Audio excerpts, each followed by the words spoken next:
안녕하십니까. 이번 시간에는 위암 진단 후 2달 만에 사망이라는 제목으로 말씀드려보고자 합니다. 이 내용은 제 친동생이 위암 진단을 받고 2달 만에 사망을 했는데 그 내용을 가감없이 그대로 말씀드려보고자 합니다. 입으로 나누어서 말씀드려야 될 것 같습니다. 여러분들에게 도움이 되셨으면 좋겠습니다. 약 1개월 전에 제 동생이 60대 중반인데 위암 판정을 받아 2개월 만에 사망을 했습니다. 제가 옆에서 지켜보면서 느낀 것을 가감없이 그대로 말씀드려 보고자 합니다. 매월 만나는 가족 형제 모임에 5월 23일 토요일 저녁 같이 식사를 하면서 이틀 뒤인 25일 월요일 위내시경 조직검사 한 것의 결과가 나온다는 이야기를 들었습니다. 그러니까 5월 23일 날 토요일 저녁밥을 먹으면서 내일 모레 월요일 내시경 검사 결과가 나온다고 이야기를 했다는 말이죠. 그날 식사도 하고 아이스크림, 수제, 요구르트 등 먹었습니다. 별다른 이상은 없었습니다. 한 가지 다른 것은 트럼을 끄고 가는 트럼을 오래전부터 식사 후에 자주 했다는 말을 그때 들었습니다. 그전에는 그런 말도 없었습니다. 트럼을 몇 년 전부터 끄고 이래 하였다는 말을 들었습니다. 이게 나중에 알았지만은 트럼은 헬리코박터의 신진대사에 있는 가스라고 의사가 말씀을 했습니다. 보통 건강한 사람들도 트럼을 하는데 건강한 사람들이 트럼 하는 것보다는 자주 했다는 것입니다. 그리고 동생은 성격이 온순하고 다른 사람을 많이 배려하는 성격입니다. 화도 잘 안 내고 참고 지내는 그런 온순한 성격이죠. 용맹스럽지도 못했습니다.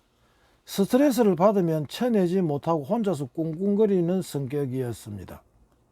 이런 성격이 안 가도 밀접한 관련이 있다는 것을 알게 되고 깨달았습니다.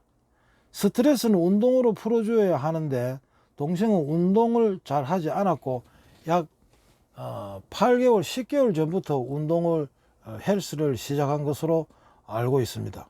운동은 늦어도 40대부터 무조건 이유 없이 무조건 해야 한다고 생각합니다. 운동이라는 것은 하루 식사와 똑같습니다. 하루에 식사가 먹는 식사가 3끼 같으면 운동하는 식사 한 끼 4끼다 이 말이죠. 그 운동을 안 하면 한 끼 안 먹는 거랑 똑같다는 것입니다. 운동은 식사와 같이 그러지 않아야 된다는 것입니다. 그만큼 중요하다는 것을 강조하고 싶습니다. 좌우간 조직검사 결과 위암 3 내지 4기라는 결과가 나왔습니다. 이 결과 후에 바로 체중이 급격히 빠지면서 식사를 갑자기 하지 못하게 되었습니다. 검사를 한 이유는 약 10일 전부터 새벽에 위 왼쪽의 통증으로 잠을 잘 자지 못했다고 했습니다. 그래서 새벽마다 한 열흘간 위쪽 왼쪽에 가슴 왼쪽에 통증이 와서 잠을 잘 자지 못해 가지고 이상하다 해 가지고 병원에 갔더니 위 내시경을 해보자 해서 검사를 하게 된 것입니다. 그전에는 2년 전에는 위 내시경 검사를 받았고 1년 전에는 혈액으로서 암 검사 진단을 받았습니다. 처음에는 2달 만에 죽을 것이라는 것은 상상도 하지 못했습니다. 어떻게 상상할 수 있습니까? 이야기하고 왔다 갔다 하면서 대화도 나누고 음식도 같이 먹고 회사에 출근하고 일을 했는데 말입니다. 그래서 자연치유 쪽으로 가려고 밀양 산내 자연치유병원도 가보았습니다. 지나고 보니까 지금 생각에는 자연치유 쪽으로 갔으면 지금도 살아있다고 확신합니다. 자연치유의 병원장님 조병식 박사라고 유명하신 분입니다. 병원장님은 앞 병원에서의 자료를 보더니만 병원보다 더 자세하게 설명을 해 주었습니다. 핵심은 헬리코박터에 의한 위암이라고 했습니다. 그리고 헬리코박터 아시아인의 헬리코박터는 악성이라고 또 설명을 해 주었습니다. 우리나라 국민의 6에서 70%가 헬리코박터를 보유하고 있고 유럽 쪽에는 2에서 30% 정도가 헬리코박터를 보유하고 있는데 이 아시아계 헬리코박터는 다리가 2개고 유럽 쪽에 헬리코박터는 다리가 1개라 가지고 아시아 쪽에 더군다나 한국의 헬리코박터는 아주 악성이라는 설명도 해 주었습니다. 핵심은 헬리코박터에 의한 위암이라고 했습니다. 헬리코박터에 의한 위암. 그리고 항암을 한 번 정도 하고 여기 자연치유 병원에 입소를 하라고 말했습니다. 그래서 해운대 큰 모 병원에 입원하여 항암을 2차 받기로 했습니다. 물론 위 조직 검사도 다시 하고 전신 CT 등 병원에서 검사하자는 검사는 다 했습니다. 그런데 밥을 제대로 먹지 못해서 몸이 극도로 쇠약해져 있는 상태에서 병원에서의 여러 가지 검사가 동생한테는 무척 체력적으로 힘들고 고통이었습니다. 더 스트레스를 그 검사로 인해서 더 스트레스를 받았다고 했습니다. 해운대 모 병원의 검사 결과를 종합하는데 일주일 정도 소요됐는데 벌써 암 판정 후 결과적으로는 암 판정 후 한 2주가 지나게 된 것이죠. 결론은 항암을 지금 할 수는 없다는 것이었습니다. 왜냐하면 전신으로 암이 전이되었으면 뼈에도 전이가 되어 항암을 해도 소용이 없다는 것이었습니다. 정말 청천벽력 같은 소리였습니다. 이 말을 듣고 동생은 쇠약해진 몸이 더 쇠약해져서 식사를 전혀 하지 못하고 링거를만 맞고 있었습니다. 그 의사의 그 말에 정신적인 후유증은 엄청나다는 것을 느꼈습니다.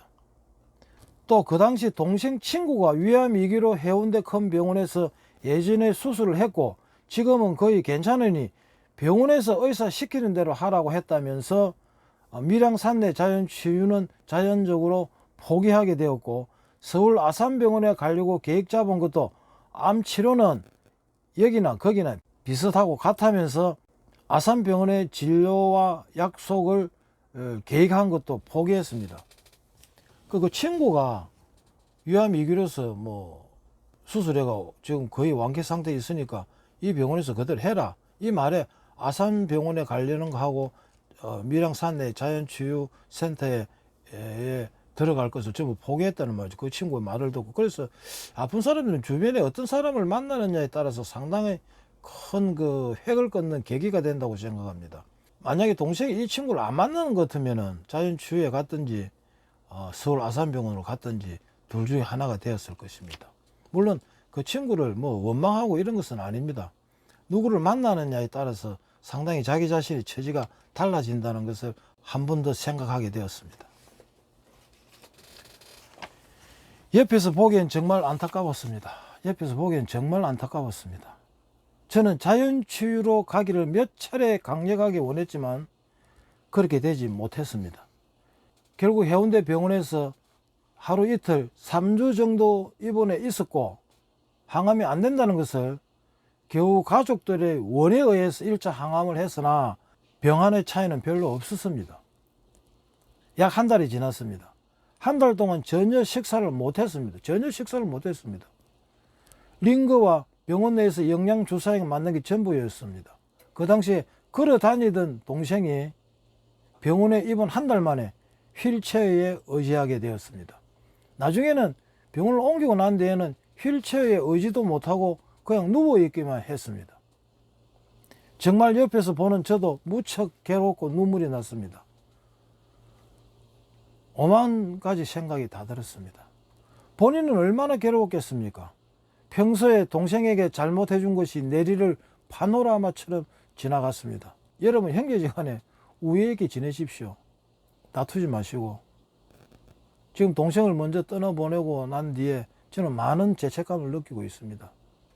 평상시에 조금 더 따뜻하게 해줬으면 하고 그런 생각도 들고 무뚝뚝하게 대한 것도 후회가 되고 그렇습니다. 언젠가는 후회할 날이 온다는 것입니다.